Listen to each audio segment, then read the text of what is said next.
Bismillahirrahmanirrahim. Alhamdulillahi rabbil alamin wa bihi nasta'in ala umuri dunya waddin. Wassalatu wassalamu ala asyrafil mursalin Sayyidina Muhammadin wa ala alihi wa sahbihi ajma'in. Amma ba'du. Nawina at-ta'alluma wa at-ta'lima wa tadhakkura wa at-tadhkira wa an-naf'a wa al-intifa' wal-ifada wal-istifada wal-hath ala at-tamassuki bi kitabillah وسنة نبيه والدلالة إلى الخير والدعاء إلى الهدى ابتغاء مرضات الله وقربه وثوابه آمين اللهم آمين. Sedang pendengar diikim dirahmati oleh Allah Subhanahu wa taala. Assalamualaikum warahmatullahi wabarakatuh. Bertemu lagi dengan saya Ali Zainal Abidin bin Abu Bakar Al-Hamid dalam rancangan Fiqhus Sirah yang diterbitkan oleh Ustaz Syafiq Zulkifli. Kita sampai kepada siri yang ke-54. Dalam siri yang lalu kita perbahaskan berkenaan dengan khabarul ifk, yaitu berita dusta atau tuhmahan palsu, tuhmahan tidak berasas yang dituhmahkan oleh ketua kaum munafiqin, yaitu Abdullah bin Ubay bin Salul ke atas istri tercinta baginda Rasulullah sallallahu alaihi wa ala wasallam, Siti Aisyah radhiyallahu anha wa ardhaha, berkenaan dengan satu fitnah atau tuhmahan fitnah kepada beliau, bahwasanya beliau yaitu Siti Aisyah berzina dengan seorang sahabat baginda Rasulullah sallallahu alaihi wa ala wasallam yang bernama Safwan ibnul Mu'attal, yang mana ini adalah merupakan satu qadhaf, yaitu tuhmahan zina kepada orang lain. Dalam siri yang lalu saya perbahaskan juga berkenaan dengan apa sebab tuhmahan itu muncul atau tersebar.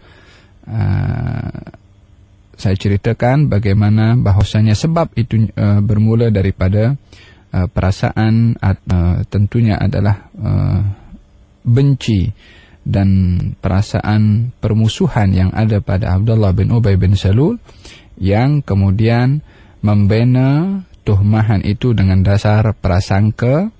Dan saya perbahaskan berkenaan dengan bahagian atau itu macam-macam prasangka, dan saya ceritakan apa yang sepatutnya seseorang itu mengelak daripada prasangka, khususnya adalah bila mana prasangka itu adalah prasangka yang buruk dan lebih untuk menanamkan di dalam hati untuk mempunyai prasangka-prasangka yang baik.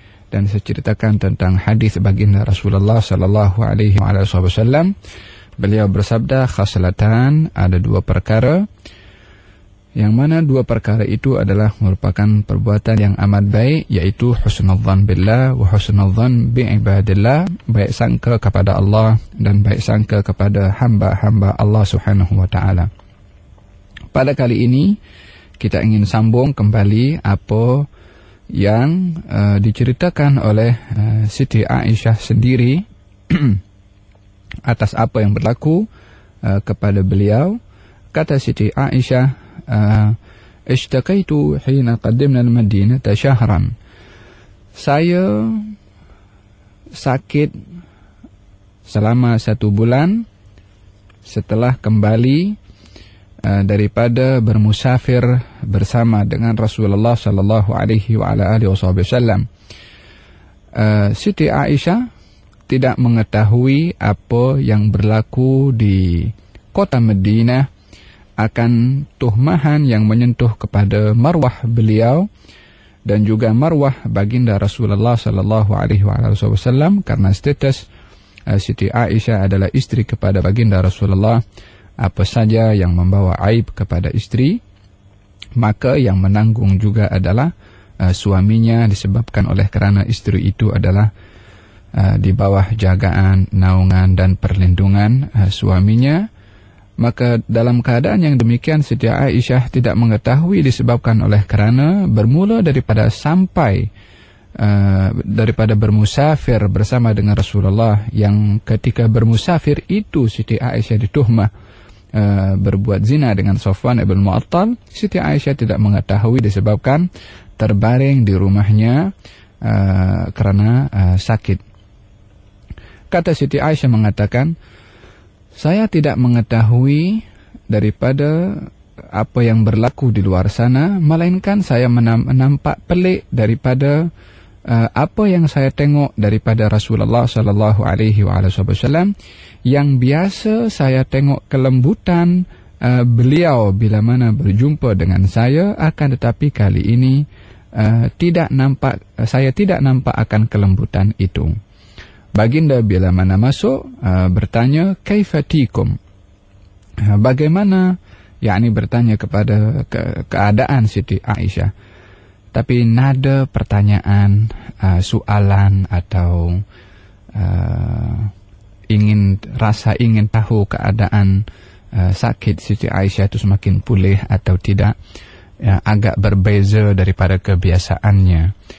Sebab kebiasaannya Siti Aisyah selalu melihat kelembutan yang ada kepada Rasulullah sallallahu alaihi wasallam, dan memanglah baginda itu adalah merupakan seorang yang lembut tutur katanya, sikapnya, dan tidak pernah kasar kepada orang lain, apatah lagi kepada ahli keluarga dan istri-istri baginda Rasulullah sallallahu alaihi wasallam.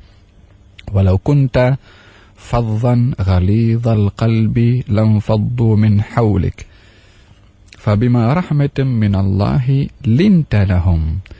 Dengan rahmat Allah hendaklah engkau berlemah lembut wahai Rasulullah.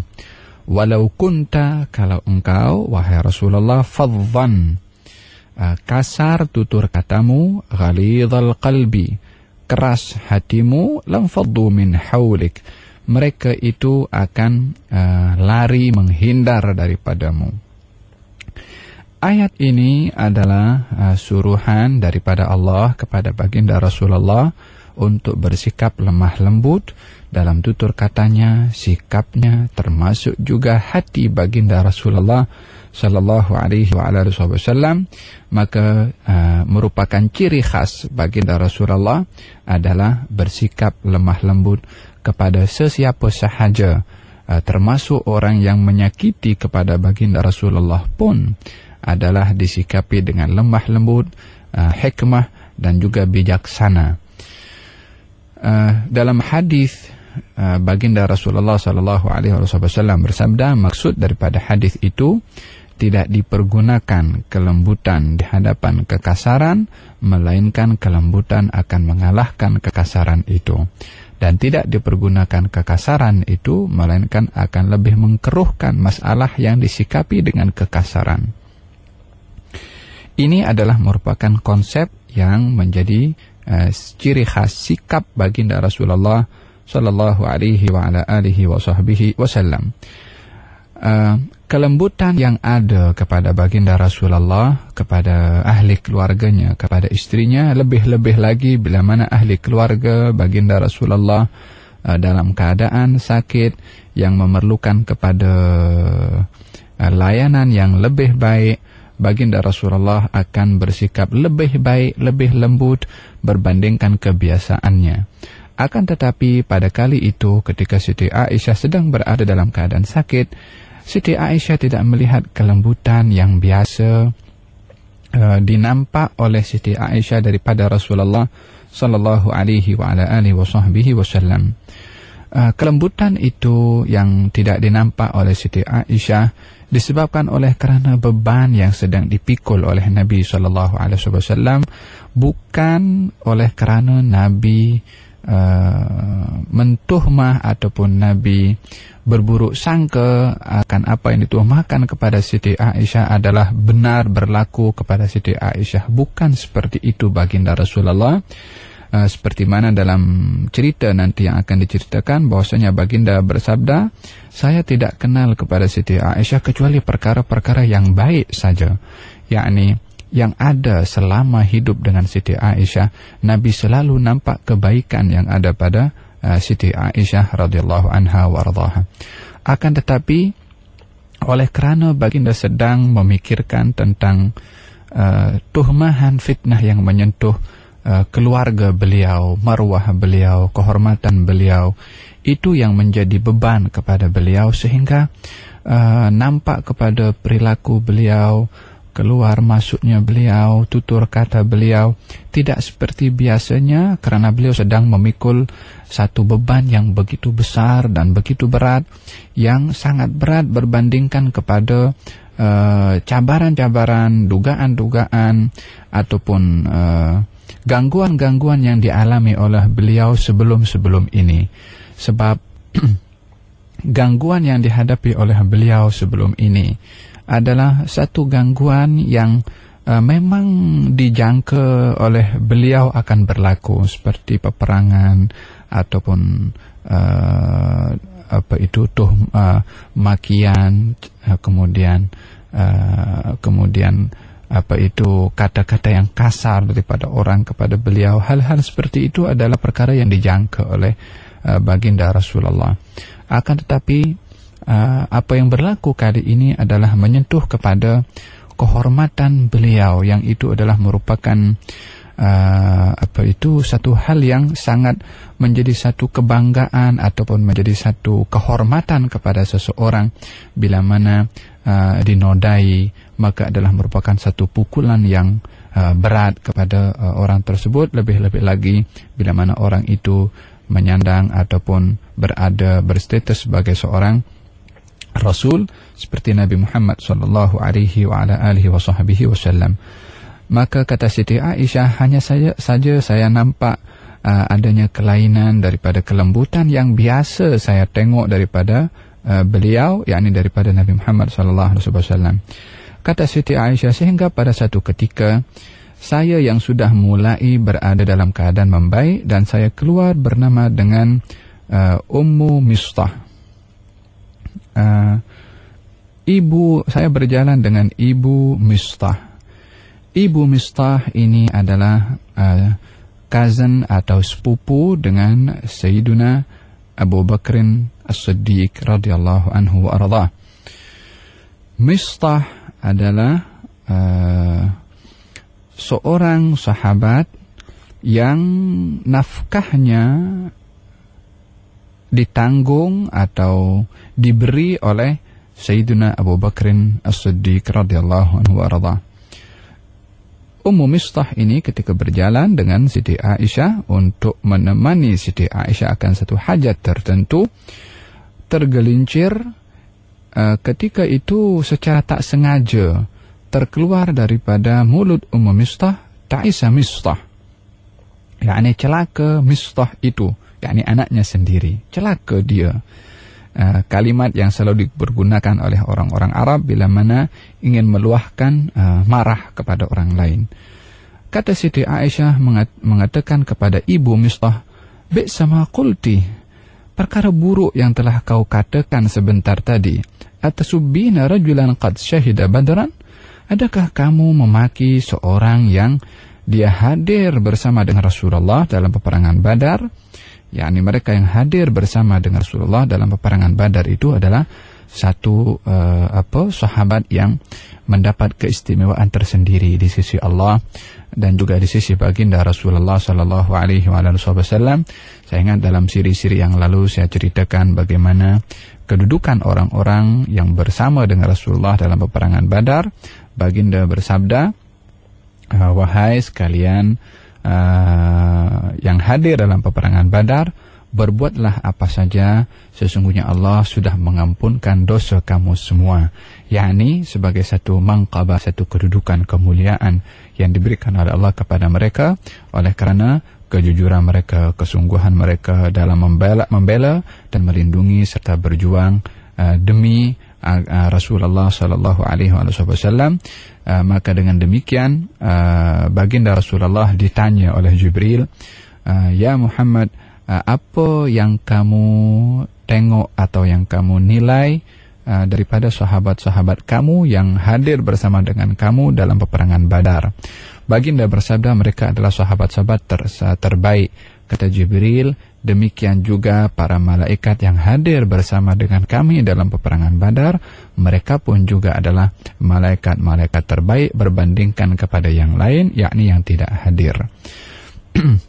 Oleh kerana kedudukan para sahabat yang hadir dalam peperangan Badar itu adalah amat tinggi, maka ibu kepada Mistah ketika memaki atau mengeluarkan kata-kata tak baik kepada Mistah, yang mana Mistah itu hadir dalam peperangan Badar, maka Siti Aisyah menegur kepada ibu Mistah itu, adakah kamu memaki kepada orang yang dia hadir dalam peperangan Badar?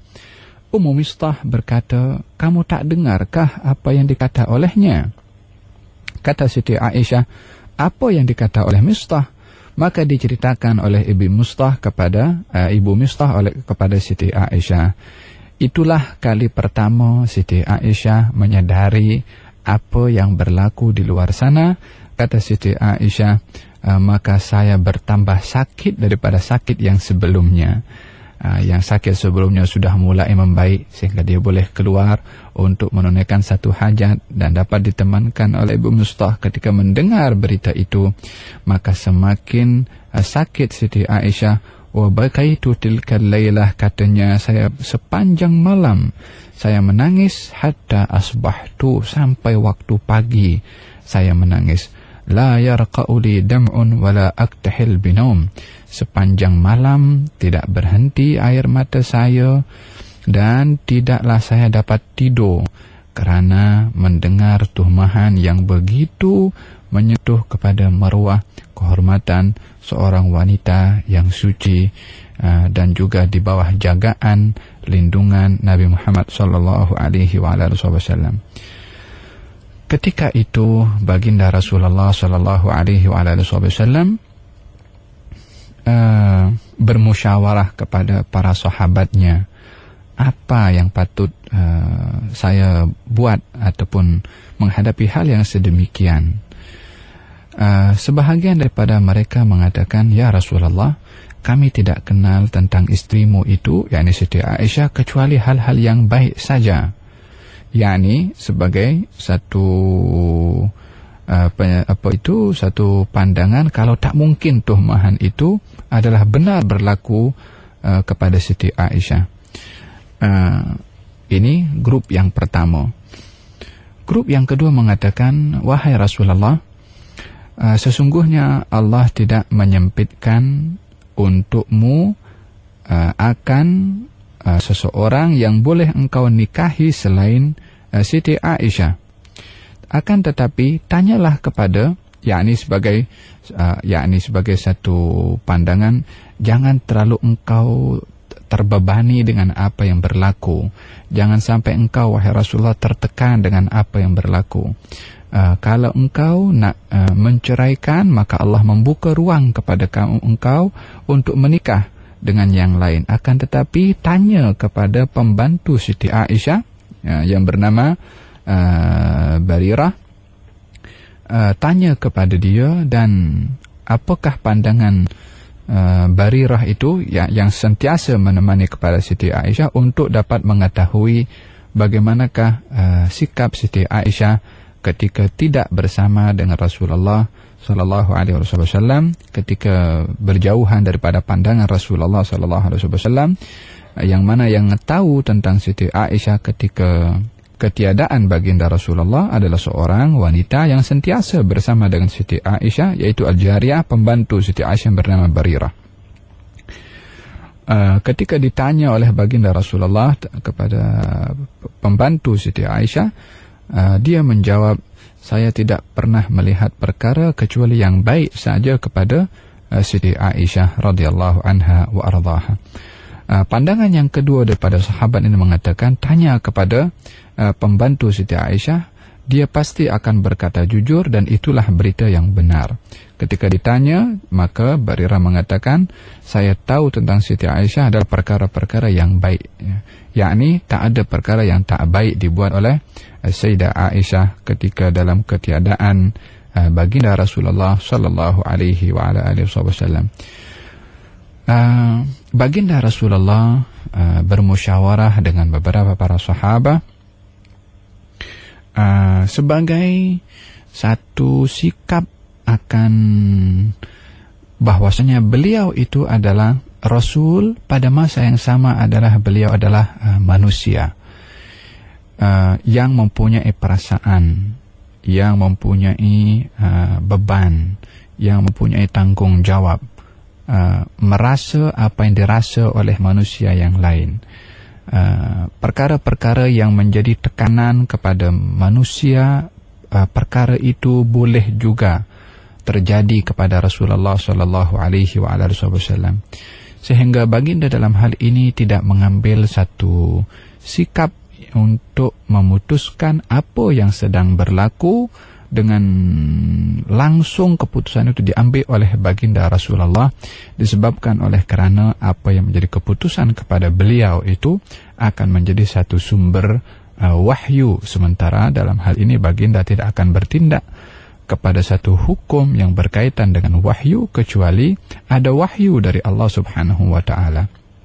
Maka dalam hal ini baginda Rasulullah dengan dasar apa yang sedang dipikul daripada beban yang begitu berat oleh baginda Rasulullah, maka baginda pun bermusyawarah dengan sahabat-sahabat yang lain sebagai satu sunnatullah, sebagai satu langkah yang memang diajar oleh Allah, wa amruhum syura bainahum, perkara-perkara yang perlu untuk dimusyawarahkan, yang mana dengan musyawarah akan mendapatkan satu keputusan atau langkah yang lebih tepat dan lebih sahih ataupun lebih benar. Maka baginda Rasulullah sallallahu alaihi wasallam naik ke atas mimbar, lalu baginda bersabda, berkhutbah, ya ma'syaral muslimin, wahai sekalian kaum muslimin, man ya'dzuruni min rajulin qad balagha adhahu fi ahli baiti, siapakah yang dapat memberikan keuzuran tentang seseorang yang telah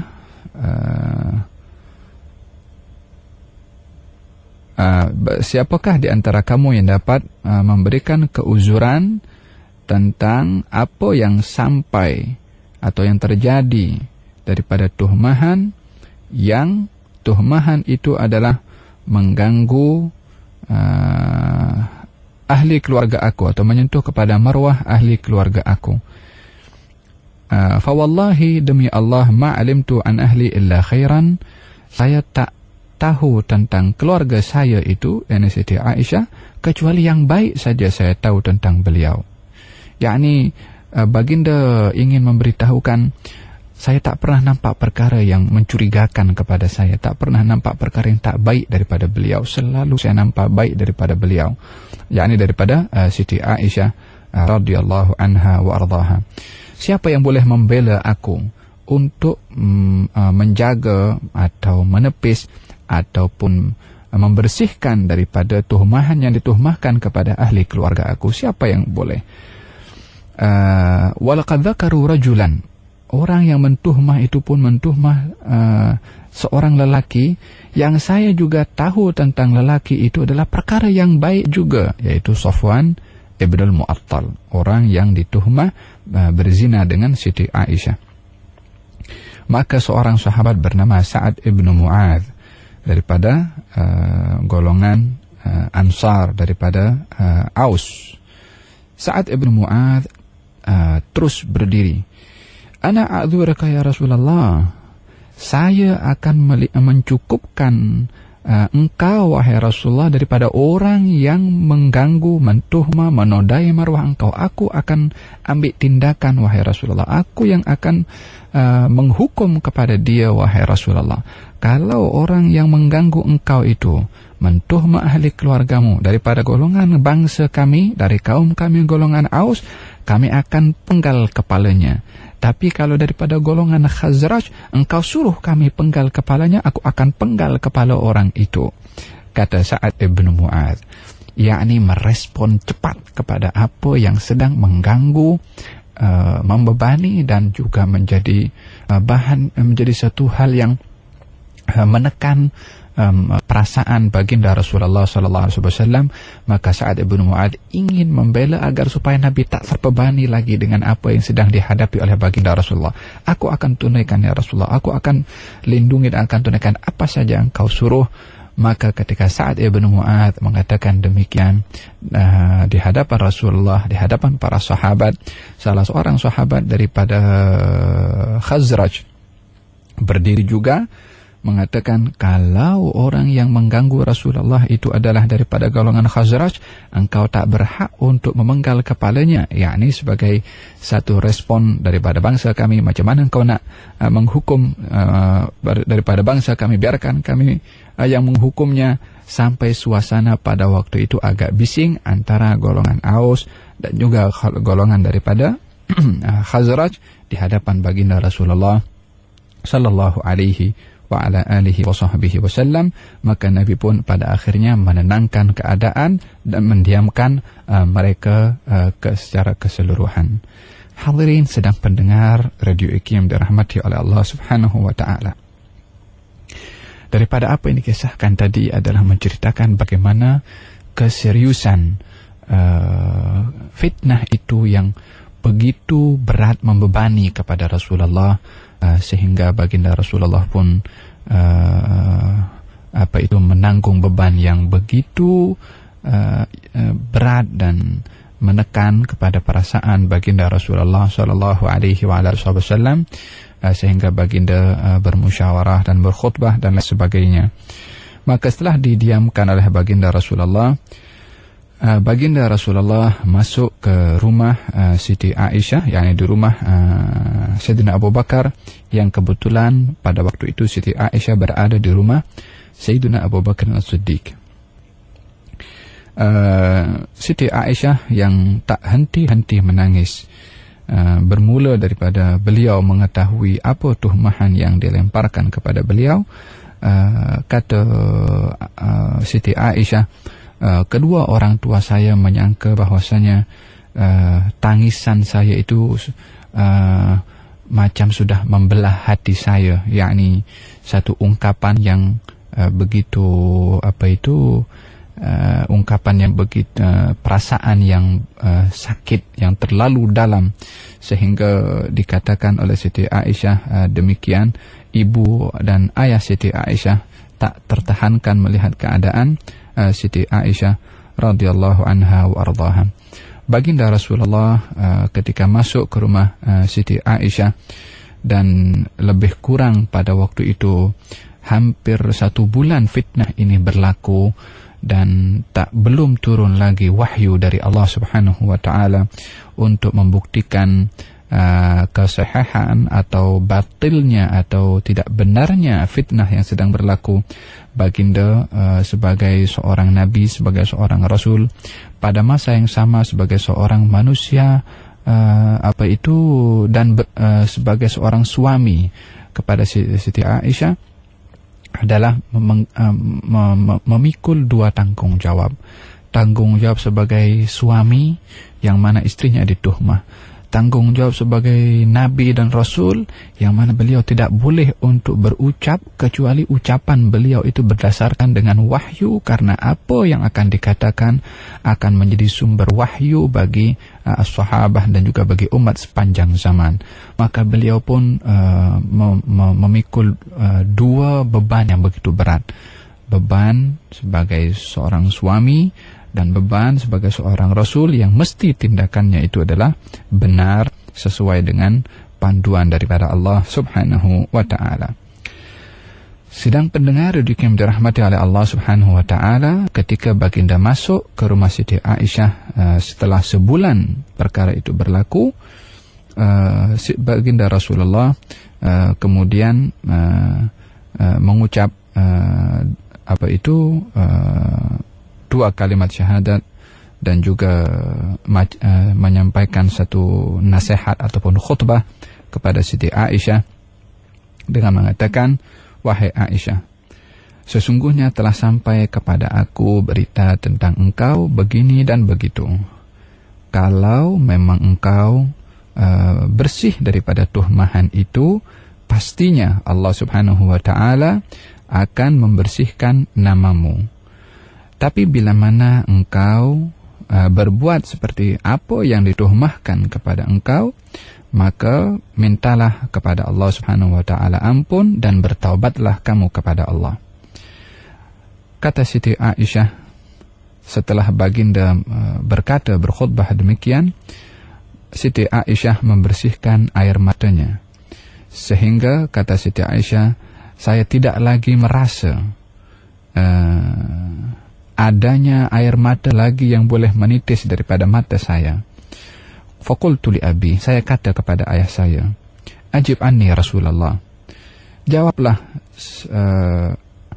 sebagai jawablah jawaban kepada Rasulullah sallallahu alaihi wasallam menggantikan apa yang patut saya jawab. Kata Siti Aisyah mengatakan kepada Sayyidina Abu Bakar. Kata Sayyidina Abu Bakar mengatakan, demi Allah saya tak tahu apa nak kata kepada Rasulullah. Kemudian Siti Aisyah pun berkata kepada ibunya, ajibi anni, wahai ibuku, jawablah sebagai jawaban itu menggantikan jawaban yang aku patut jawab kepada Rasulullah. Kata ibunya pun juga mengatakan, wallahi ma adri ma aqul, demi Allah saya tak tahu apa nak dikata kepada Rasulullah sallallahu alaihi wasallam. Faqult, maka kata Siti Aisyah, wallahi, demi Allah, laqad araftu annakum qad sami'tum bihadha. Saya tahu bahwasanya kamu semua telah mendengar apa yang sedang berlaku ini. Hatta istaqarra fi nufusikum wa saddaqtum bihi, sehingga berita yang tersebar itu sudah melekat di hati kamu semua dan kamu pun percaya kepada berita itu. Fa in qultu lakum inni bari'atun wallahu ya'lam anni bari'ah. Kalau saya kata kepada kamu, kalau saya ini adalah bersih daripada tuhmahan itu, walaupun Allah tahu saya ini adalah bersih daripada tuhmahan itu, la tusaddiquni fi dhalik, kamu tak percaya kepada saya. Apabila saya mengaku apa yang dituhmahkan kepada saya, yang mana Allah Maha mengetahui kalau saya tidak terlibat, atau saya kalau yang mana Allah mengetahui kalau saya suci dan bersih daripada tuhuman itu, kamu akan percaya kepada saya. Yakni kalau nak kata tidak, kamu tak percaya. Kalau nak kata ya, kamu akan percaya walaupun Allah tahu saya tak berbuat seperti itu. Inni wallahi ma ajidu li, demi Allah sesungguhnya saya tidak ada yang boleh saya untuk berikan jawaban kepada kamu untuk membela saya, kecuali apa yang dikatakan oleh ayah Yusuf, fasabrun jamilun wallahul musta'anu ala ma tasifun. Sabrun jamil, hanya yang boleh saya kata adalah saya bersabar, jamil, yakni dengan kesabaran yang indah. Subhanallah, sabrun jamil, kesabaran yang indah. Kesabaran jamil itu indah atau cantik atau baik. Kesabaran yang baik itu adalah kesabaran seseorang yang tidak mengadu, yang tidak mengeluh, yang tidak komplain, yang tidak merasa tertekan dengan dugaan apa yang menimpa kepadanya daripada Allah Subhanahu wa taala. Itu yang dikatakan fasabrun jamil. Wallahul musta'an, Allah adalah tempat untuk memohon pertolongan alam tasifun, atas apa-apa yang telah kamu sifatkan kepada saya. Ini adalah ungkapan Nabi Yaqub alaihissalam ketika diberitahukan tentang terbunuhnya atau bahasa serigala memakan kepada Nabi Yusuf, yang mana itu dah merupakan berita palsu daripada saudara-saudara Nabi Yusuf alaihissalam, yang mana Nabi Yaqub pun mengetahui kalau itu adalah perkara yang dusta, tapi Nabi Yaqub mengatakan, aku bersabar dengan kesabaran yang indah. Allah adalah tempat memohon pertolongan atas apa-apa yang kamu telah sifatkan kepada aku. Itu adalah kata-kata yang sama keluar daripada lisan Siti Aisyah radhiyallahu anha wa radhaha. Qalat, setelah mengucap demikian, kata Siti Aisyah, thumma tahawwaltu fattaja'tu ala firashi, maka saya pun berpaling dan saya pun berbaring setelah mengucapkan kata-kata yang sedemikian. Sidang pendengar radio yang dirahmati oleh Allah Subhanahu wa taala, ingin tahu apa yang akan berlaku setelah Siti Aisyah berkata demikian? Ikuti pada siri yang akan datang insya-Allah. Wabillahi taufiqul hidayah. Wassalamualaikum warahmatullahi wabarakatuh.